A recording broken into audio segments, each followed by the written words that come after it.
So the hospitals are still stretched thin because of this, so I'm not trying to take away from that. But if 40% in some hospitals, 40% of the people who have COVID don't necessarily have problematic COVID. They're there because they got in a car accident. They're there because they bumped their head, and they're being included as in the hospital with COVID. That number seems kind of misleading. Yeah, I agree, Jake. It surprises me that they have not been able to parse out that data more carefully. I think the data that Dr. Walensky is quoting is from New York State, and we've been following that data as well. And I can show you what we've seen, sort of tracks with what she said.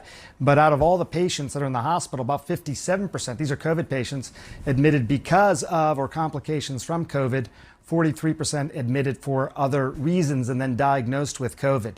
I think, there needs to be transparency about that in terms of for or with COVID.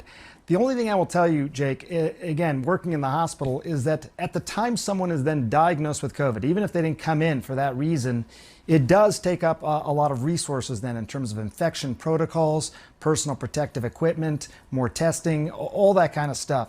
So even though that may not have been the initial impetus to bring them in the hospital, it just requires a lot of energy and resources on behalf of the hospital staff and the testing and all that sort of stuff. So we need to get better about being able to see this data. New York State, I think, is one of the few states that's presenting it that way, for or with COVID, but other states should follow suit. The American Health Association says they have a hard time sort of separating out that data, but clearly New York State's been able to do it. Other states should do it as well. Yeah, we're 2 years into this, and we need the clearest picture possible. If somebody's in the hospital with a broken leg and they also have asymptomatic COVID, that should not be counted as hospitalized with COVID, clearly.